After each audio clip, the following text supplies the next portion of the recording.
আসসালামু আলাইকুম সুপ্রিয় ভিউয়ার্স, আপনারা স্ক্রিনে দেখতে পাচ্ছেন এই যে নারিকেল গাছ। এটা আমাদের বাড়িতে এই নারকেল গাছটি অনেক উঁচু, অনেক বয়স গাছটির। প্রতি বছর বাবুই পাখি বাসা করে এখানে। তো একটা সময় এসে বাবুই পাখিগুলো ফসলের সিজন যখন শেষ হয় তারা উড়ে চলে যায়, তো বাসাগুলো এখানে পরিত্যক্ত অবস্থায় পড়ে থাকে। এই অবস্থায় বাংলাদেশের এক বিরল প্রজাতির পাখি, এটা এশিয়া মহাদেশের বলা চলে যে একটা গুরুত্বপূর্ণ একটি মানে বিরল প্রজাতির পাখি। ওই পাখির এই পরিত্যক্ত বাসাগুলোতে তারা ডিম বাচ্চা করে। প্রায়ই শোনা যায় ওদের কিচিরমিচির ওই গাছে। তো বাবুই পাখিগুলো যখন উড়ে চলে যায় প্রত্যেক বছর এখানে ডিম বাচ্চা করে তারা বাসা করে। এই পাখিগুলোর নাম হচ্ছে মুনিয়া। তো আমি হঠাৎ করে একদিন ঘর থেকে বের হয়ে উঠান দিয়ে চলে যাচ্ছি, উপর থেকে একটা বাসা পড়ে গেল। অর্থাৎ অনেক দিন বাসাগুলো থাকার পর এগুলো দুর্বল হয়ে যায়। ভেতরে যখন নড়াচড়া করছিল বাচ্চাগুলো, বাচ্চার মা যখন খাবার খাওয়াচ্ছিল এই অবস্থায় একটা বাসা ছিঁড়ে পড়ে যায়। মানে দুর্বল হতে হতে বাসাটা ছিঁড়ে পড়ে যায়। তখন হঠাৎ করে আমার কৌতূহলবশত আমি হাত দিয়ে দেখি ভিতরে ছোট ছোট দুটি ছানা। তো বের করে দেখলাম যে এগুলা খুবই ছোট, খুবই ছোট। এমনিতে পাখিটা ছোট, আর এত ছোট যে তখন আমি একজন পাখি লালন পালন করে এমন একজন লোককে ফোন দিলাম। ওনার সাথে আমার পরিচয় ছিল। আমার ককাটেল পাখি আছে, সে হিসেবে পাখিদের আমি খুব ভালোবাসি। তো ওনাকে বললাম যে এই অবস্থা, একটা বাসা ছিঁড়ে পড়ে গেছিলো, ওই বাসা থেকে এই পাখিগুলো পাওয়া গেছে।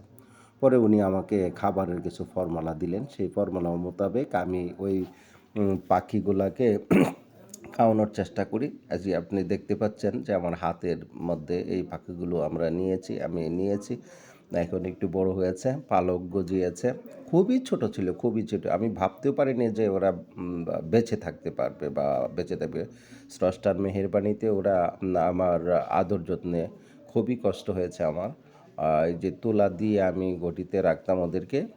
তো ওরা কিন্তু সত্যি সত্যিই এখন ভালো একটা মানে গায়ে জোর এসছে এবং পালক গজিয়েছে। তো বাংলাদেশে প্রায় ৬-৭ প্রকারের মুনিয়া পাওয়া যায়, যেমন লাল মুনিয়া, শ্যামসুন্দর মুনিয়া, তিলা মুনিয়া, ধলা কোমর মুনিয়া, পুরা মুনিয়া। ৬ নম্বরে আমি যে মুনিয়াটির নামটি বলছি যে সেটা হচ্ছে সরমুনিয়া বা চাঁদি টুটমুনিয়া বলা হয়। এর ইংরেজি নাম হচ্ছে ইন্ডিয়ান সিলভার গ্রে। অর্থাৎ আমি যে মুনিয়াটি এখন আমি খুঁড়িয়ে পেয়েছি, যেগুলো আমি লালন পালন করছি, এই যে কাছায় আমি রাখছি, এই মুনিয়াটা হচ্ছে ইন্ডিয়ান সিলভার গ্রে, এটা ইংরেজি নাম।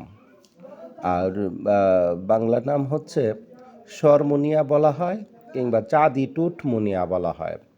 তো আমি এটা নিয়ে অনেক স্টাডি করেছি এই পাখিগুলো নিয়ে, যেহেতু আমি কুড়িয়ে পেয়েছি। এবং আমি জানতে পেরেছি এই পাখিগুলো নাকি ৩-৪ মাসের মধ্যেই ওরা ডিম বাচ্চা করে।